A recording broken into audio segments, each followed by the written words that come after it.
नमस्कार दोस्तों, भारतीय संस्कृति में आप सभी का बहुत बहुत स्वागत है।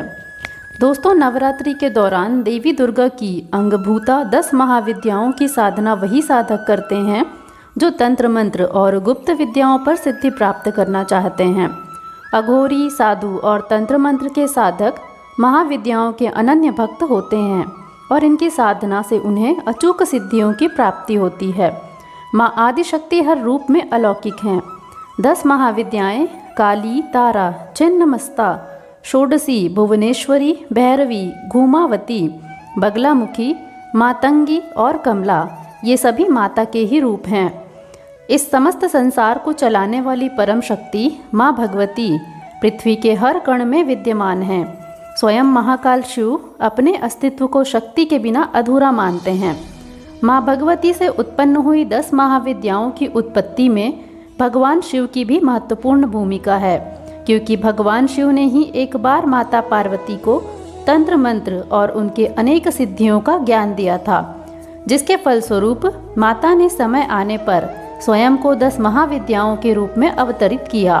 शिव पुराण में 10 महाविद्याओं से संबंधित एक कथा का वर्णन है, जिसके अनुसार असुर रूरू का एक पुत्र हुआ, जिसका नाम दुर्गमासुर था। वह एक अत्याचारी राक्षस था, जिसने ब्रह्मदेव से वरदान के रूप में चारों वेदों को मांग लिया था। चारों वेदों को अपने वश में करने के बाद उसने देवलोक और पृथ्वी पर आक्रमण कर दिया। वेदों के लुप्त हो जाने से पूरी सृष्टि में सारे मंत्र भी लुप्त हो गए और इससे हवन, पूजा, जप और देव साधना जैसी क्रियाओं का लोप हो गया। साधु, मुनि और अन्य देवगणों में हाहाकार मच गया। धरती पर अकाल पड़ने लगा और कई मनुष्य काल का ग्रास बनने लगे। दुर्गमासुर ने इंद्र पर आक्रमण कर स्वर्गलोक को भी अपने वश में कर लिया। इस भयावह परिस्थिति से दुखी होकर सभी देवताओं ने त्रिदेव की शरण ली, परंतु स्वयं ब्रह्मा, विष्णु और महेश के पास इस विकट समस्या का भी कोई हल नहीं था। ऐसे में केवल माँ आदिशक्ति ही इस सृष्टि की रचना कर सकती थीं। सभी देवताओं ने त्रिदेव के साथ मिलकर माँ भगवती का स्मरण किया और उनसे प्रार्थना की कि हे माँ भगवती, कृपया इस दुर्गति से हमारी रक्षा कीजिए और दुर्गमासुर का नाश कीजिए। तब माँ भगवती ने 10 दिशाओं में अपने 10 स्वरूपों को उत्पन्न किया, जो 10 महाविद्याएं कहलाईं। 10 महाविद्याएं इस प्रकार हैं। काली, यह प्रथम महाविद्या है। माता का यह रूप कृष्ण वर्ण है और उन्होंने खप्पर धारण किया हुआ है। माता की जिह्वा अपने मुख से बाहर है। यह माता का उग्र स्वरूप है। तारा, तारा का अर्थ है सबको तारने वाली। काली माँ जब कृष्ण वर्ण से नील वर्ण में परिवर्तित हुई तो उन्हें तारा नाम से संबोधित किया गया।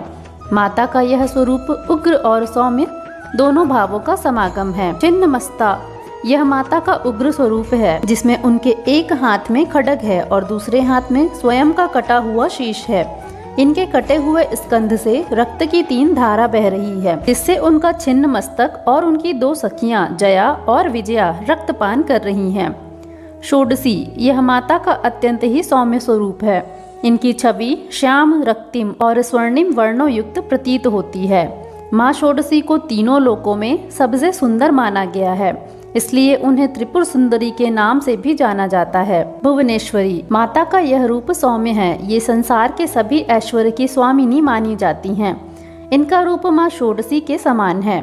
4 भुजाओं वाली माँ भुवनेश्वरी का एक हाथ अभिमुद्रा में और दूसरा हाथ वरद मुद्रा में है। शेष 2 हाथों में माता ने अंकुश व रज्जु को धारण किया हुआ है। भैरवी, माता के इस स्वरूप में उग्र और सौम्य दोनों ही गुण समाहित है, इसलिए उनका एक रूप महाकाली की तरह उग्र है और दूसरा स्वरूप माँ पार्वती की तरह शांत है। माँ भैरवी महादेव के अवतार भैरव की अर्धांगिनी हैं।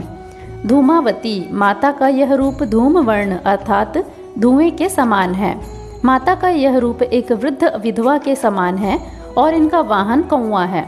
यह माता का उग्र स्वरूप भी कहलाता है। बगलामुखी, माता के इस रूप को पीताम्बरा भी कहा जाता है। इस संसार में उठने वाली हर तरंग का कारक माता का यही स्वरूप है।